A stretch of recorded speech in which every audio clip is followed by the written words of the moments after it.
사랑하는 여러분, 여러분 혹시 거지 전도라는 단어를 혹시 들어보셨습니까?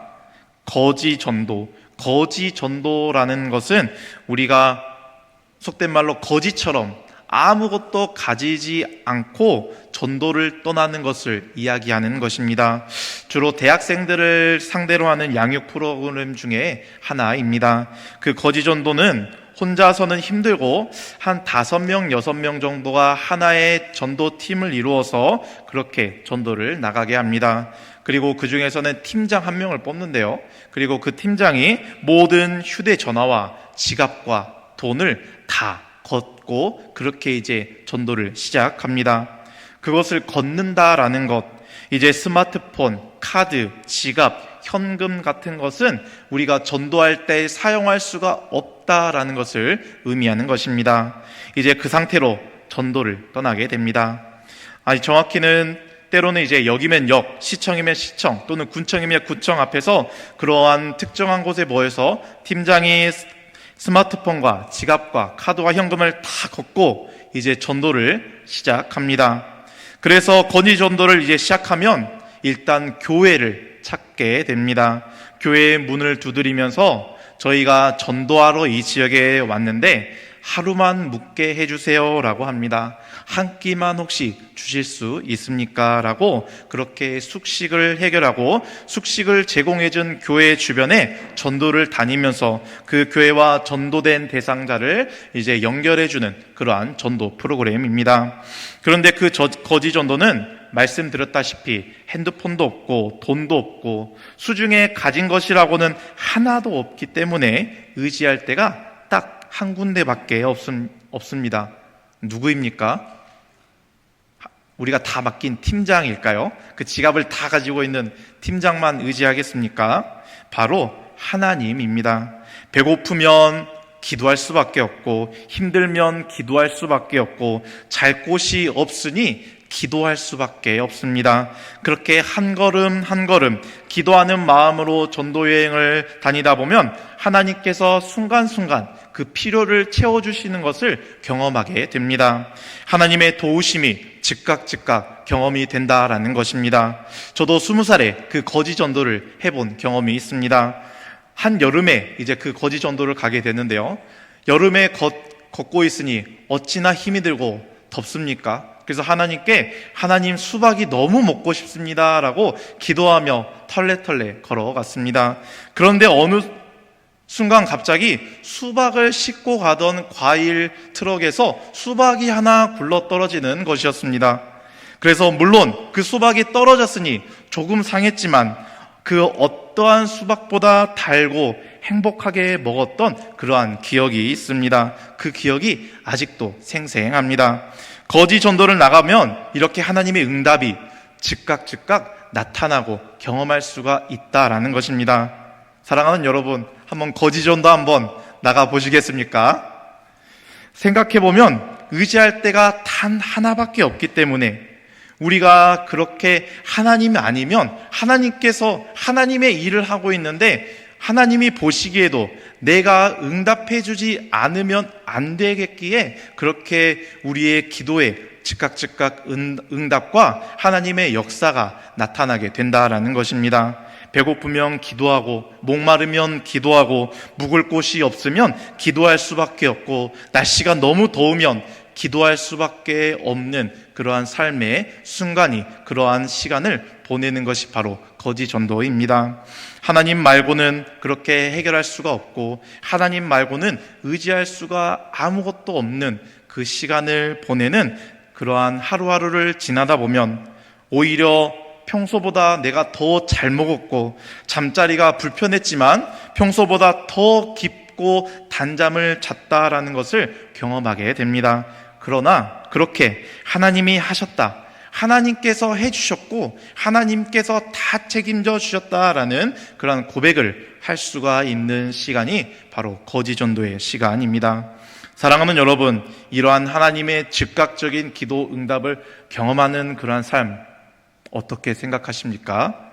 어떻게 보면 대단하다라는 생각이 들기도 하십니까? 이러한 삶의 모습, 하나님만을 의지하고 하나님만을 전적으로 의지하는 내 삶의 모든 필요를 다 하나님께 맡기며 하나님을 의지하는 그러한 삶의 모습, 이 모습이 오늘 하나님께서 아브라함에게 주신 말씀, 아브라함에게 요구하시는 그러한 하나님의 말씀인 것입니다. 우리 1절 말씀을 다시 한 번 더 읽어보도록 하겠습니다. 여호와께서 아브라함에게 이르시되 너는 너의 고향과 친척과 아버지의 집을 떠나 내가 내게 보여줄 땅으로 가라. 아멘. 오늘 말씀은 아주 유명한 말씀입니다. 그래서 이 말씀을 그냥 읽고 많이 접해왔기 때문에 그냥 쉽게 넘어갈 수도 있는 그러한 말씀입니다. 하지만 이 말씀은 대단히 아브라함에게 충격적인 요구사항을 하나님께서 하고 계시는 그러한 말씀입니다. 왜냐하면 그 당시에 고향과 친척과 아버지의 집을 떠나라, 그러한 하나님의 말씀은 삶의 터전을 또는 집을 떠나는 정도의 그러한 삶의 모습이 아니라 위험한 곳으로 뛰어 들어가라라는 하나님의 명령이시기 때문입니다.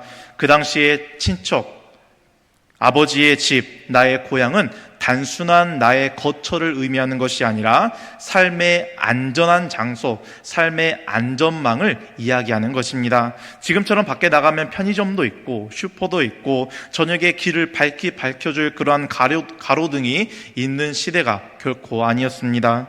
우리 가족, 우리 부족이 아니면 모두 다 적처럼 대하는 그러한 시대였기 때문입니다. 우리 가족이 그 길을 떠나다가 어떠한 부족을 만나게 되면 목숨을 빼앗길 수도 있는 그러한 위험한 상황에 놓이는 시대였기 때문입니다. 저녁에는 또한 야생동물의 위협까지도 감수해야 되는 그러한 시대, 그러한 상황이었기 때문입니다. 그런데 하나님께서 그러한 요구, 그러한 무리스러운 요구를 아브라함에게 하고 계시는 것입니다.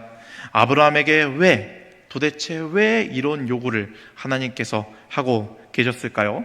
그렇다면 하나님께서는 그렇게 아브라함을 안전한 곳으로 떠나라라고, 지금 너가 살고 있는 곳이 있지만 내가 다른 곳을 줄 테니 그곳으로, 그 안전한 곳으로 가라라는 말씀의 의미였을까요?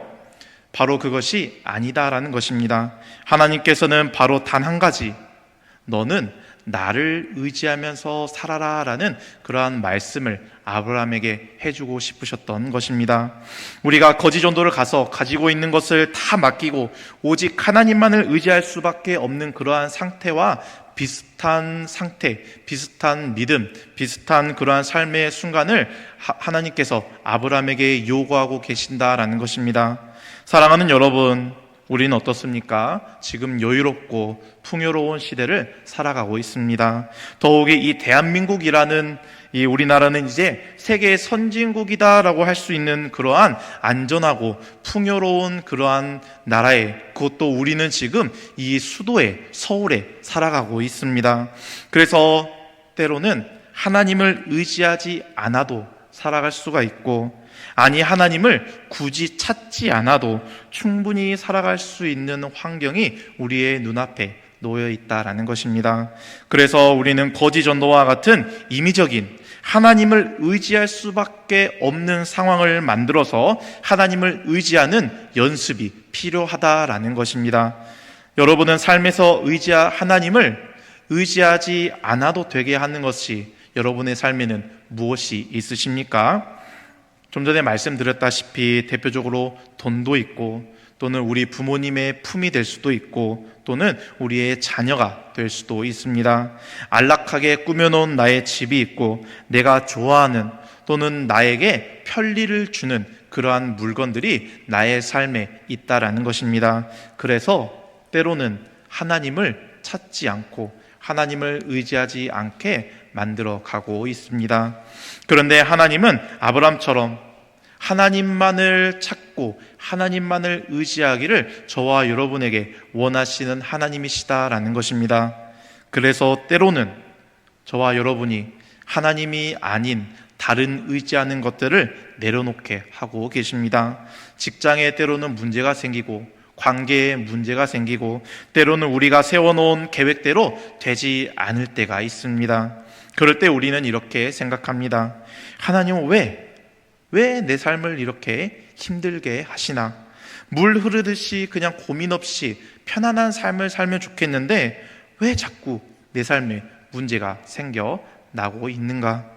그런데 그 문제가 생각해보면 그냥 우리의 삶에 찾아온 그냥 어려운 순간이 아니라 하나님께서 저와 여러분에게 하나님만을 의지하고 하나님만을 붙잡게 하시려는 하나님의 계획은 아닌가, 하나님께서 말씀하시는 그러한 순간은 아닌가, 우리는 생각해 보아야 한다라는 것입니다.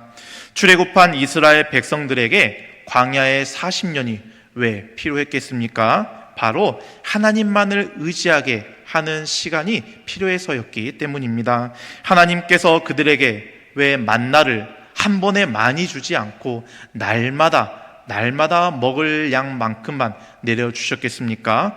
날마다 매일매일 하나님을 의지하도록 하기 위해서였습니다. 그러니 하나님께서는 아브라함에게 오늘 이렇게 말씀하고 계시는 것입니다. 떠나라. 너는 그곳을 떠나라. 이 말씀은 그저 삶의 터전을 옮기라는 의미를 가지고 있는 것이 아니라 이제는 삶의 방향을 전적으로 하나님만 바라보며 하나님만 향하며 살아가라라는 그러한 하나님의 말씀인 줄로 믿습니다. 이러한 하나님만을 의지하는 사람이 또 다윗이 우리 성경에 나와 있습니다. 다윗은 시편 23편에서 이렇게 하나님을 찬양하는데요, 우리 23편 1절 말씀을 우리 함께 읽어보도록 하겠습니다. 여호와는 나의 목자시니 내게 부족함이 없으리로다. 아멘. 너무나도 유명한 다윗이 하나님을 찬양하는 그러한 찬양입니다. 그런데 이 뒤에 한 3절 뒤에 보면 이러한 고백이 있습니다. 내가 사망의 음침한 골짜기로 다닐지라도 해를 두려워하지 않을 것은, 지금 다윗은 사망의 골짜기를 다니고 있다라는 것입니다. 다윗의 현실은 지금은 왕이지만 왕궁에 있는 것이 아니라 도망자 신세였고, 주변에 군대가 있는 것도 나를 지켜줄 사람이 단 한 명도 있지 않는 그러한 상황에 놓여 있었다라는 것입니다. 하지만 다윗은 하나님께 이렇게 찬양하며 하나님을 의지하며 나아갑니다. 여호와는 나의 목자시니 내게 부족함이 없으리로다. 사랑하는 여러분, 이것이 믿음인 줄로 믿습니다. 우리에게 문제가 있을지라도 하나님을 찾고 우리의 삶에 더욱 하나님을 붙들고 나아가는 삶, 우리 인생을 하나님께 온전히 맡겨드리는 삶, 그러한 삶을 다윗이 살아갔기 때문에 하나님께서는 다윗을 통하여서 이스라엘의 역사를 이루어 가셨다라는 것입니다. 그렇다면 그런 하나님의 요구에, 하나님의 그 무리스러운 요구에 아브라함은 어떻게 하였을까요? 순종했을까요? 아니면 거부하였겠습니까? 우리 4절 말씀도 다시 한번 읽어보도록 하겠습니다. 이에 아브라함이 여호와의 말씀을 따라갔고 롯도 그와 함께 갔으며 아브라함이 하란을 떠날 때에 75세였더라. 아멘. 말씀을 자세히 보면 아브라함은 어디로 가는지 알지 못했습니다. 하나님께서 내가 너에게 알려줄 땅으로 가라, 아직 알려주시지 않았다라는 것입니다. 그곳에 어딘지도 모르니 언제 도착할지도 알지 못했습니다. 그곳에 무엇이 기다리고 있는지 전혀 아무것도 알지 못하는 그러한 상태였다라는 것입니다. 그런데 아브라함은 어떻습니까? 그는 그곳을 떠났다라는 것입니다. 어딘지, 언제까지인지, 무엇이 있을지 알지 못하는 그 여정에 자신의 삶을 온전히 하나님께 맡겨드렸다라는 것입니다. 하나님께 자신을 온전히 맡겼다라는 것입니다. 어떻게 그럴 수 있습니까? 바로 하나님을 믿었기 때문입니다. 우리가 가지고 있는 믿음은 확실해질 때 믿는 것이 아닙니다. 하나님께서 우리에게 원하시는 믿음은 하나님께 맡기며 믿는 그러한 믿음인 줄로 믿습니다. 우리는 날마다 아멘을 통해서 아브라함의 삶을 함께 보았습니다. 그래서 우리는 잘 알고 있습니다. 아브라함은 특별한 사람이 아니었다는 것을, 우리와 똑같은 사람이었다는 것을 우리는 함께 보았습니다. 정말 나은 사람인 줄 알았는데, 대단한 사람인 줄 알았는데, 믿음의 조상이라고 해서 아브라함의 하나님, 이삭의 하나님, 야곱의 하나님처럼 고백되는 그 고백의 안에 있는 아브라함이었기에 대단한 사람인 줄 알았는데, 정작 그는 우리와 똑같은 같았다라는 것입니다. 그런데 우리와 조금 다른 부분이 있다면, 우리보다 조금 나은 부분이 있고 우리가 배워야 될 부분이 있다면 오늘 말씀에서처럼 하나님께 자신의 삶을 온전히 맡겨 보았다라는 것입니다. 그리고 그의 이름은 성경 전체에 등장하게 됩니다. 온 이스라엘의 믿음의 조상이 되었고 예수 그리스도를 통해서 하나님을 나의 아버지라고 고백하는 저와 여러분과 같은 그리스도인들의 믿음의 조상으로 고백되는 그러한 삶이 되었다라는 것입니다. 하나님은 그렇게 아브라함이 맡긴 인생을 통해서 아브라함을 민족이 되게 하셨고 이스라엘의 역사를 쓰게 하셨고 믿음의 조상이 되게 하셨습니다. 사랑하는 우리 신강교회 성도 여러분, 그리고 우리 사랑하는 청년 여러분, 여러분은 무엇을 붙들고 무엇을 붙잡고 무엇을 의지하면서 살아가고 계십니까? 돈입니까? 아니면 사람입니까? 아니면 내가 가지고 있는 배경 또는 환경이십니까? 하나님께서는 오늘 말씀을 통해서 말씀하고 계십니다. 떠나라. 너가 의지하고 있는 것에서 지금 떠나라 라고 말씀하십니다. 이제 이 말씀을 너가 이제 나를 전적으로 한번 의지해 볼 때가 되지 않았니? 나에게 너의 삶을 한번 온전히 맡겨볼 때가 되지 않았니? 라고 말씀하시는 하나님의 음성인 줄로 믿습니다. 우리 설교를 마무리하면서 하나님께 자신의 삶을 온전히 맡긴 조지 뮬러라는 목사님의 그 일화를 소개시켜 드리려고 합니다. 기도 응답을 5만 번이나 받았다라고 알려진 이 조지 뮬러 목사님은 영국에서 고아원을 운영하시던 목사님이었습니다. 그런데 이 목사님은 평생 동안에 사람에게 돈을 요청하지 않기로 했다라는 것입니다. 고아원을 운영하고 그 어린 아이들을 먹이고 입혀야 하는 그러한 책임을 가지고 있는데도 다른 사람들에게 돈을 요구하지 않았다라는 것입니다. 왜냐하면 하나님이 정말 살아계신 분이라면 하나님께 기도하면 하나님께서 공급하실 거야 라는 믿음이 있었기 때문입니다. 그래서 조지 뮬러 목사님은 필요한 것이 있으면 사람에게 요구하지 않고 하나님께 기도했다라고 합니다. 그런데 어느 날 고아원에 먹을 게 다 떨어져서 아이들에게 아침밥을 줄 수 없는 그런 상황이 놓여졌다고 합니다. 그런데 조지 뮬러 목사님은 아이들을 다 식탁에 앉혀서 이렇게 이야기를 했습니다. 얘들아, 우리 하나님께 감사 기도를 드리자. 그리고 하나님께 식사하기 전에 드렸던 똑같은 식전 기도를 하나님께 감사함으로 드렸다라고 합니다. 그런데 그 하나님께 감사 기도를 드리며 하나님, 지금 우리의 눈앞에 놓여진 것은 없으나 하나님 저희들에게 먹을 것을 주시니 감사합니다라고 기도를 했습니다. 그렇게 기도가 끝나자 고아원의 문을 두드리는 소리가 들렸습니다. 문을 열어보니 빵집 주인이 어젯밤 저녁에 이상하게 아이들의 생각이 나서 밤새 빵을 구워왔다라고 이야기를 하면서 아이들이 배부르게 먹을 빵을 그때 전달해 주었다라고 합니다. 그리고 그렇게 아이들이 빵을 다 먹어갈 즈음에 또 한 번 문을 똑똑똑 두드렸습니다. 누군가 보니 우유 배달부였습니다. 우유를 배달하던 마차가 마침 그 고아원 앞에서 바퀴가 고장이 나서 더 이상 배달을 할 수 없으니 이 우유가 상하기 전에 고아원 애들이 먹었으면 좋겠다라고 하면서 그 우유를 가지고 왔던 것이었습니다. 조지 뮬러 목사님은 이렇게 고백합니다. 하나님께 맡긴 인생은 하나님께서 책임지십니다. 그렇게 조지 뮬러 목사님은 일생 동안에 5만 번의 기도 응답을 받았다라고 합니다. 하나님께 온전히 자신의 삶을 맡겼기 때문입니다. 사랑하는 여러분, 하나님께서는 저와 여러분이 하나님께 삶을 온전히 맡기기를 원하시는 하나님이신 줄로 믿습니다. 그렇게 하나님께 우리의 삶을 온전히 맡겨드리며 하나님께서 책임져 주시는 바로바로 하나님께서 기도 응답하시는 그러한 것을 경험할 수 있는 저와 여러분의 삶이 되기를, 날마다 하나님의 기도 응답을 경험하며 행복하게 하나님과 동행할 수 있는 저와 여러분의 삶이 되시기를, 그렇기에 하나님께 우리의 삶을 온전히 한번 맡겨보는 저와 여러분이 되시기를 간절히 바랍니다.